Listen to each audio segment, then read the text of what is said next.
Hello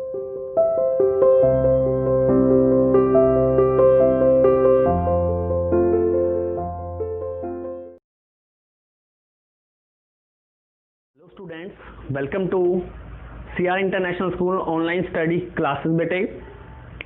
I hope all of you will be fine at home. Stay safe बेटे. और मैं एक request करना चाहता हूँ प्लीज़ बॉयज़ वीडियोस रेगुलरली देखिए, पढ़ाई कीजिए बेटे. आप लोग पढ़ाई नहीं कर रहे हो, ना ही देख रहे हो, बाद में आपको काफ़ी प्रॉब्लम का सामना करना पड़ सकता है. आते हुए अपने टॉपिक पे बेटे. Subject is economics and lesson number 5. Lesson number आपका 5 है मनी.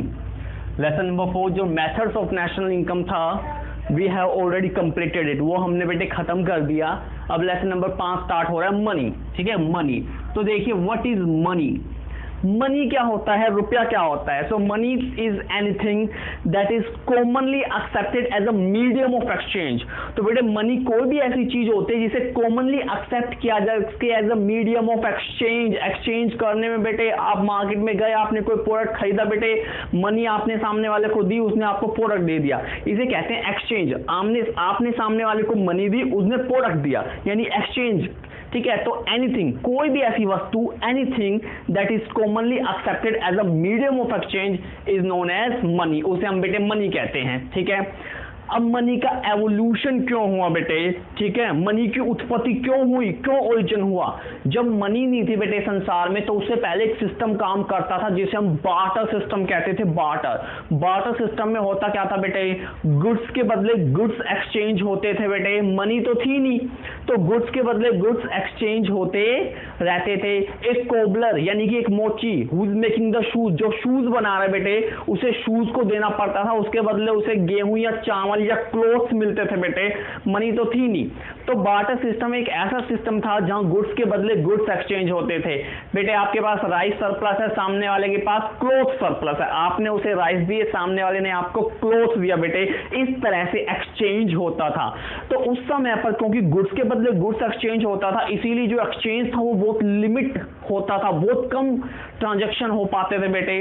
ठीक है, क्योंकि एक ऐसी व्यक्ति को ढूंढना जिसे आपकी वस्तु चाहिए और आपको उसकी वस्तु चाहिए बेटे, वेरी डिफिकल्ट होता था. तो इसीलिए हमें किसकी जरूरत पड़ी, हमें एक ऐसी चीज की जरूरत पड़ी जिसको हर चीज के बदले में एक्सचेंज किया जा सके. तो मनी एक ऐसी चीज है जिसे हर चीज के बदले एक्सचेंज किया जा सके. मनी से आप हर चीज खरीद सकते हो, anything you can purchase with the help of money. तो बेटे इसीलिए कहा जाता है money is anything that is commonly accepted as a medium of exchange. इसीलिए मनी का ओरिजिन किया गया बेटे. सबसे पहले बेटे गोल्ड और सिल्वर के कॉइन आए थे. ठीक है, सोने चांदी के सिक्के आए थे, उन्हें as a medium of exchange यानी मनी माना गया था. उसके बाद एलॉय मेटल यानी कि एल्यूमिनियम की धातु के रुपए बनने शुरू हुए बेटे. उसके बाद पेपर नोट्स, आज भी देखिए पेपर नोट्स आपके पास जो 2000 या 500 का नोट होता है वो पेपर का होता है बेटे. पेपर नोट्स आना शुरू हुआ. उसके बाद बेटे प्लास्टिक मनी आनी शुरू हुई. प्लास्टिक मनी यानी डेबिट और क्रेडिट कार्ड. ठीक है, अब डेबिट और क्रेडिट कार्ड से ट्रांजेक्शन कर सकते हो बेटे. और अभी रिसेंटली कुछ समय पहले ही ई मनी आनी शुरू हुई. ई मनी यानी इलेक्ट्रॉनिक मनी. ठीक है, इंटरनेट के माध्यम से बेटे आप पेमेंट कर सकते हो, आप एक्सचेंज कर सकते हो. ठीक है, UPI payment, direct bank transfer. तो ई मनी भी आज के समय आ चुकी है. तो ये पूरा का पूरा रहा मनी की एक तरह से जर्नी कि मनी का इंट्रोडक्शन कैसे हुआ बेटे. शुरुआती दौर में बार्टर सिस्टम था, गुड्स के बदले गुड्स थे. ठीक है, एक्सचेंज लिमिट होते थे क्योंकि लोगों की वांट्स लिमिट थी बेटे. लेकिन जैसे ही लोगों की वांट्स मल्टीप्लाई होनी शुरू हुई बेटे, पहले तो आपकी वांट्स लिमिट होती थी, आपको कपड़े चाहिए, आपको घर चाहिए, छत चाहिए और आपको खाने के लिए चाहिए, यानी रोटी कपड़ा मकान, ये 3 चीजें आपको चाहिए थी. तो आपके पास जो सरप्लस चीज है उसे आप देकर दूसरी चीज ले सकते थे. लेकिन जैसे ही वांट्स का मल्टीप्लाई होना शुरू हुआ बेटे, तो उसके बाद फिर बार्टर सिस्टम फेल्ड हो गया. तो उस समय फिर आपको एक ऐसी कॉमन थिंग की आवश्यकता पड़ी जिसके बदले हर चीज को खरीदा जा सके. और ऐसी कॉमन थिंग्स का काम किसने किया, मनी ने बेटे.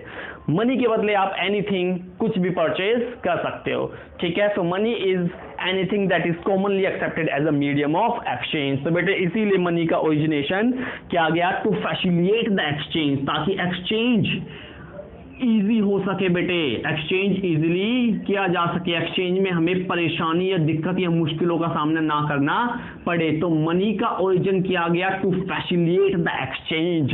एक्सचेंज को बेटे, लेन देन को आसान बनाया जा सके। बार्टर सिस्टम में बड़ा मुश्किल होता था बेटे, ठीक है, बार्टर सिस्टम में बड़ा मुश्किल होता था, इसीलिए हमने मनी को ओरिजिनेट किया। तो ये था बेटे money. So money is anything that is commonly accepted as a medium of exchange. तो मनी कोई भी एक ऐसी चीज होती है which is commonly accepted as a medium of exchange, जिसे एक्सचेंज के माध्यम के रूप में स्वीकार किया जा सके, that is known as a money. आगे आइए बेटे, फंक्शंस ऑफ मनी। मनी के क्या कार्य हैं बेटे? तो शुरुआती तौर में देखिए, जब शुरुआत में मनी को इन्वेंट किया गया तो उसे केवल इसी पर्पस के लिए किया गया था कि भाई उसे हम एक्सचेंज के लिए फैसिलिटेट कर सके। लेकिन जैसे जैसे समय बीतता गया बेटे, मनी के नए नए फंक्शन आने शुरू हो गए, मनी के नए नए कार्य आने शुरू हो गए। तो एक बार देखते हैं फंक्शन ऑफ मनी। तो सबसे पहला फंक्शन था to facilitate the exchange. To facilitate the exchange यानी कि एक्सचेंज को फैसिलिटेट, सुविधाजनक बनाया जा सके। फैसिलिटेट मतलब सुविधाजनक बेटे, ठीक है, यानी कि जो सेल और परचेज होते बेटे उसे सुविधाजनक बनाया जा सके। तो सबसे पहला फंक्शन था money has been introduced to facilitate the exchange, ठीक है, लेन देन को सुविधाजनक बनाया जा सके। सेकेंड है बेटे, money can be used as a store of a value. Money can be used as a store of value. तो बेटे मनी को आज के समय हम स्टोर कर सकते हैं, यानी बचत कर सकते हैं बेटे।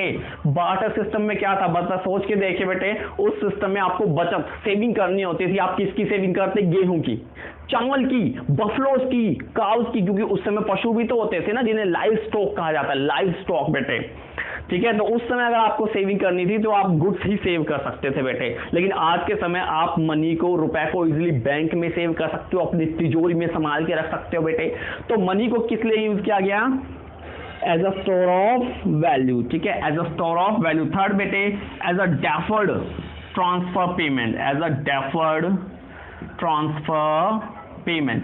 तो बेटे आज मनी के डेफर्ड का मतलब होता है फ्यूचर बेटे। डेफर्ड का मतलब क्या होता है? फ्यूचर, यानी मनी के जरिए आज हम फ्यूचर पेमेंट्स भी इजीली कर सकते हैं। यानी आज हमने क्या किया, हमने आज ट्रांजैक्शन कर दिया, भाई अभी मेरे पास पैसे नहीं है लेकिन मुझे गुड्स की जरूरत है, मैंने गुड्स खरीद लिया बेटे, मैं उसकी पेमेंट बाद में भी कर सकता हूं, after some time. Instalment method बेटे, इंस्टॉलमेंट। तो इंस्टॉलमेंट में मैं उसकी पेमेंट कर सकता हूं, यानी कि money helpful for the deferred payment is well, ठीक है। फ्यूचर पेमेंट्स में भी मनी आपकी सहायता करती है। बार्टर सिस्टम में तो बड़ा मुश्किल हो जाता था बेटे फ्यूचर पेमेंट। जिस टाइम आपने काम कराया उसी टाइम आपको उसे पेड करना पड़ता था, चावल, गेहूं या कोई भी और लाइव स्टॉक्स वगैरह, ठीक है।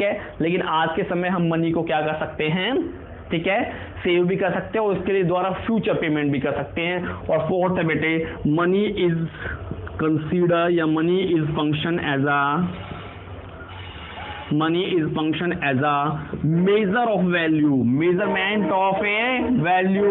तो आज के समय मनी के द्वारा हर चीज की वैल्यू को मेजर या मापा जा सकता है। उस समय बेटे बार्टर सिस्टम में किसी चीज को मापना है वो किसी गुड्स में मापा जाता, ठीक है। आपकी काव को हॉर्स में मापा जाता, आपकी कार को बेटे काउज में या बफलोज में मापा जाता। उस समय मनी था ही नहीं, तो किसी चीज की वैल्यू हमें पता ही नहीं थी बेटे। अगर मैं एक कार के बदले बेटे, एक कार के बदले उसे 3 गाय दे रहा हूं या 4 गाय काउस दे रहा हूं, तो बेटे एक कार की value is equal to 3 cows. इस तरह से वैल्यू निकाली जाती। लेकिन मनी आने के बाद हर चीज की वैल्यू को हम क्या कर सकते हैं, मेजर कर सकते हैं बेटे। कार की वैल्यू 5 लाख, एक गाय की वैल्यू 80,000, भैंस की वैल्यू 1 लाख रुपए बेटे, इस मार्कर की वैल्यू 10 रुपीज बेटे, इस माइक की वैल्यू 1100 रुपीज बेटे। तो हर चीज को हम क्या कर सकते हैं, मेजर कर सकते हैं। तो ये था मनी बेटे, ठीक है, which work as a medium of exchange. और ये इसके फंक्शन थे, 4 फंक्शन आपको ध्यान रखने हैं। As a medium of exchange, as a store of value,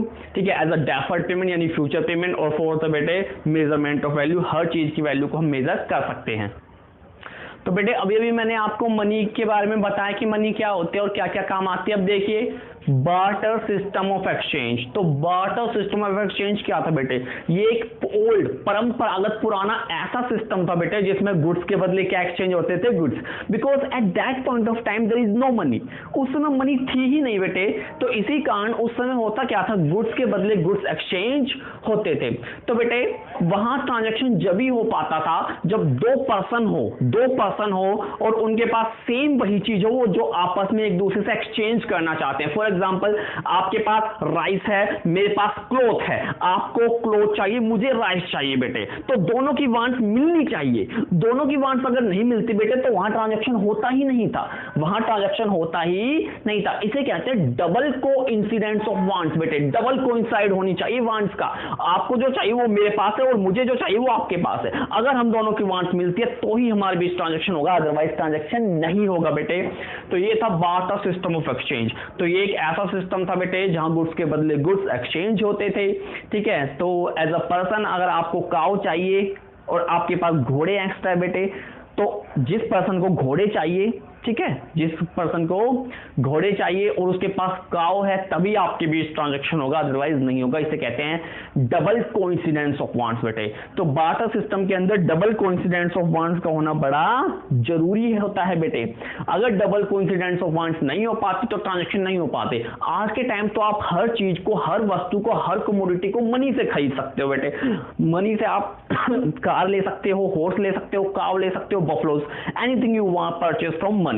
but that point of time barter system में बेटे गुड्स के बदले गुड्स एक्सचेंज होता था और डबल कोइंसिडेंस ऑफ वांट्स होना बड़ा जरूरी होता था। सो बार्टर सिस्टम ऑफ एक्सचेंज बेटे। अब इसके ड्रॉबैक्स हम देख लेते हैं। ड्रॉबैक्स यानी कमियां क्या थी बेटे, कमियां, ड्रॉबैक्स और limitation of barter system, drawbacks और लिमिटेशन ऑफ बार्टर सिस्टम। तो बेटे बार्टर सिस्टम की कमियां, तो सबसे पहली कमी देखो, आपको मैंने अभी बताया, कई बार एक्सप्लेन किया, डबल कोइंसिडेंस ऑफ वांट्स बेटे, डबल कोइंसिडेंस ऑफ वांट्स, ठीक है।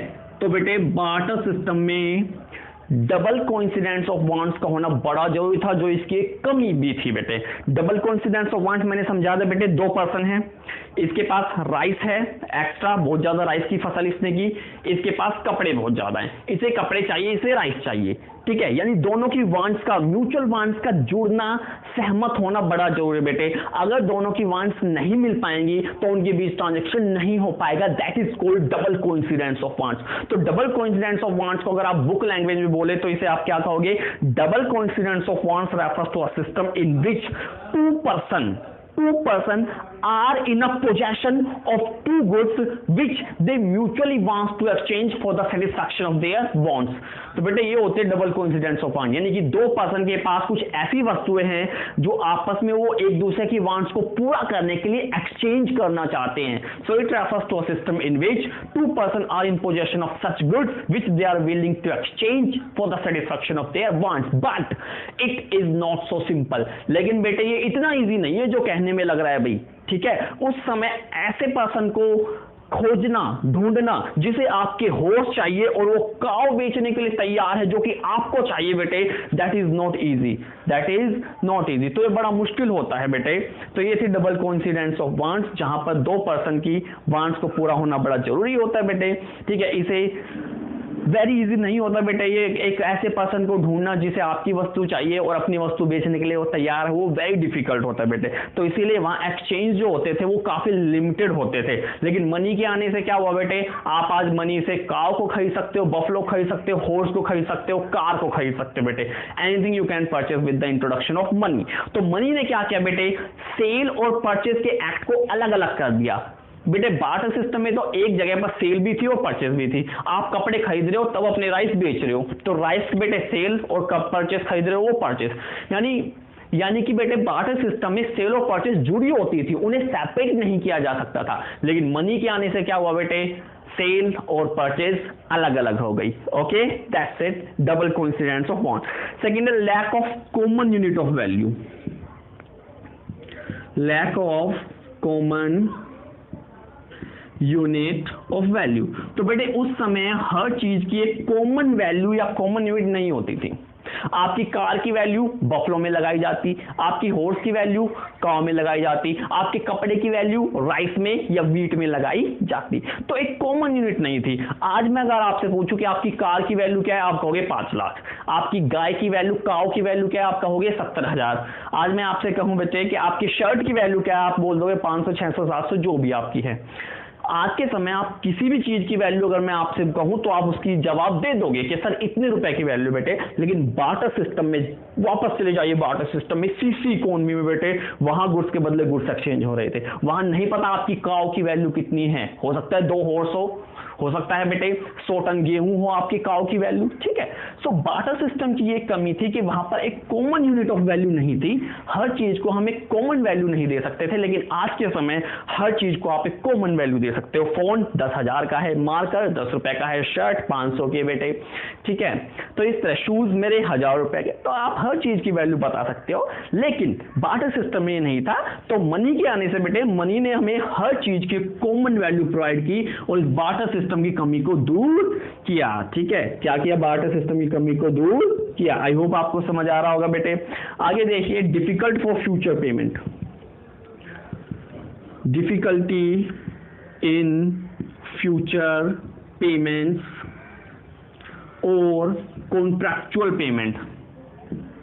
तो बेटे उस टाइम होता क्या था, बार्टर सिस्टम की मैं बात कर रहा हूं, फ्यूचर पेमेंट करना वाज नॉट इजी बेटे। आज आपने पूरे दिन काम किया, ठीक है, तो उस समय में होता क्या था, पूरे दिन काम करने का जो भी आपका कंसीडरेशन बनता था वो आपको दे दिया जाता था। भाई गेहूं आपको दे दिए, ठीक है, पूरे दिन आपने खेत में काम किया, आपको बेटे 20 किलो गेहूं उसने दे दिए, इस तरह से पेमेंट की जाती थी। आज के समय हम क्या करते हैं बेटे, आज के समय आपने एक पर्सन हायर किया, उसे नौकरी दी बेटे, वो पूरा महीना जब काम कर लेगा तब जाके 7 तारीख को उसकी पेमेंट की जाएगी बेटे। तो कॉन्ट्रैक्ट हुआ मेरे, ठीक है, मेरे और तिवारी सर के बीच कॉन्ट्रैक्ट हुआ, भाई मैं उनका काम करूंगा, वो मुझे सैलरी पे करेंगे मंथली बेस पे। पूरा महीना जब मैं काम कर लेता हूं तब 7 तारीख को मुझे जाके पेमेंट मिलती है, यानी पूरा महीना करने के बाद फ्यूचर में मुझे पेमेंट मिलती है, जो इनके बीच हमारे बीच कॉन्ट्रैक्ट हुआ था बेटे। तो आज के समय तो ये फ्यूचर पेमेंट, कॉन्ट्रैक्चुअल पेमेंट बड़ी इजी होते बेटे, ठीक है। आपके बीच कॉन्ट्रैक्ट हुआ, भाई आपका एक पुराना सेल फोन मैं 5,000 रुपए में खरीदूंगा और खरीदूंगा तब आपको पेमेंट कर दूंगा। तो आज के समय कॉन्ट्रैक्ट जाते हैं, उस समय पर कॉन्ट्रैक्ट भी बड़े मुश्किल थे बेटे और फ्यूचर पेमेंट भी बड़ी मुश्किल थी, ठीक है। भाई आज आपने ट्रांजेक्शन कर लिया, फ्यूचर में किस रूप में पेमेंट करते हैं आप उस समय में? गेहूं के रूप में, ठीक है। गेहूं आज आपका है, कल को बारिश आके सड़ गया, बेकार हो गया, तो कैसे कर पाओगे बेटे पेमेंट? तो फ्यूचर पेमेंट या कंट्रैक्चुअल पेमेंट करना बड़ा मुश्किल होता था eight that point of time barter system में, जो कि आज बड़ा इजी है बेटे।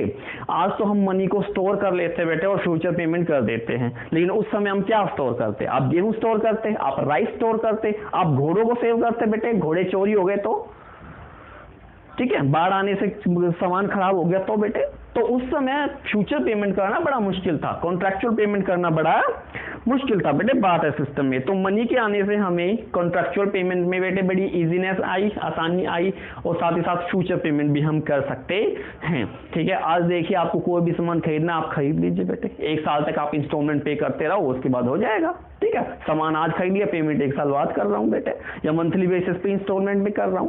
तो इसीलिए मनी के आने से कॉन्ट्रैक्चुअल पेमेंट या फ्यूचर पेमेंट काफी इजी हो गई, जबकि बार्टर सिस्टम में बड़ी डिफिकल्ट रहती थी।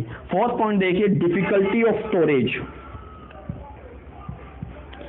Difficulty of storage and transfer of value. तो बेटे आज के समय किसी चीज को स्टोर करना वेरी इजी, ट्रांसफर करना, भाई आज मैं यहाँ बैठे बैठे बेटे अमेरिका पेमेंट कर सकता हूं। आज स्कूल में बैठे बैठे तिवारी सर हमें टीचरों को घर पे पेमेंट कर सकते हैं बेटे, लेकिन उस समय पर कैसे करते जरा सोच के देखिए। उस समय पर आपको बेटे, ठीक है, पेमेंट करनी थी, तुरंत आपको पेमेंट करनी होती थी बेटे, आप स्टोर नहीं कर सकते थे, सेविंग नहीं कर सकते थे, क्योंकि उस समय आपके पास क्या होता था? कपड़े, गेहूं, चावल, हॉर्स, काउस, बफलोज, ये होती थी बेटे। इन्हें स्टोर करोगे बेटे, फ्यूचर इज अनसर्टेन, रात को बेटे चोरी हो जाए क्या पता हमें, भूकंप आ जाए, माल खराब हो जाए बेटे, बाढ़ आ जाए, हर जाए, आग लग जाए, सब कुछ खराब हो जाए बेटे। आज के समय तो आप अपने रुपए को बैंक में डाल दीजिए, सुरक्षित रहेंगे बेटे। बैंक लूट भी गया तो भी आरबीआई आपको देगी रुपए, आपकी जो वैल्यू है वो स्टोर रहेगी, सेविंग रहेगी आपकी। आज आप मनी को इजीली सेव कर सकते हो, आज आप मनी को इजीली ट्रांसफर कर सकते हो अपने घर बैठे बैठे, मुंबई में, दिल्ली में, कोलकाता में, या फिर अमेरिका में, जापान में, चाइना में, easily you can transfer money बेटे through banking system. But at that point of time barter system में बेटे storage in terms of goods होता, भाई गुड्स को आपको स्टोर करके रखना पड़ता। गुड्स यानी कि वीट, राइस, बफलोज, काउज, इन सब चीज़ों को बेटे स्टोर करना पड़ता, और ये चीज़ें खराब भी हो सकती है, आपको पता है इनकी चोरी हो सकती है बेटे, इन्हें हानि पहुंच सकती है। तो उस सिस्टम में स्टोर करना बड़ा मुश्किल था, क्योंकि गुड्स को स्टोर करके रखना पड़ता। और साथ ही साथ ट्रांसफर ऑफ वैल्यू, देखिए बेटे उस समय पर अगर आपको यहाँ दिल्ली से मुंबई पेमेंट करनी है, आपको अपनी गाय को, भैंस को, बकरी को मुंबई तक घसीट कर पैदल लेके जाना पड़ता, तब आप मुंबई में जाके पेमेंट करते। आज आप घर बैठे बैठे मनी के थ्रू पेमेंट कर सकते हो बेटे। और ट्रांसफर में लॉस हो सकता है बेटे, रिस्क होता है ट्रांसफर करने का, रास्ते में आपकी सामान चोरी हो जाए बेटे, आग लग जाए, भूकंप आ जाए, बाढ़ आ जाए, तो उस समय पर ठीक है स्टोरेज और ट्रांसफर करना बड़ा मुश्किल था। क्योंकि अगर स्टोरेज कर रहे हो आप तो गुड्स को स्टोर करके रखना पड़ता बेटे, और ट्रांसफर कर रहे हो तो गुड्स को एक जगह से दूसरी जगह लेकर जाना पड़ता, जो कि वेरी डिफिकल्ट है बेटे, रास्ते में कुछ भी हो सकता है। लेकिन मनी को आप इजीली अपने बैंक में सेव कर सकते हो, स्टोर कर सकते हो, मनी को आप इजीली आप बैठे बैठे एक जगह से दूसरी जगह ट्रांसफर कर सकते हो। Thank you very much.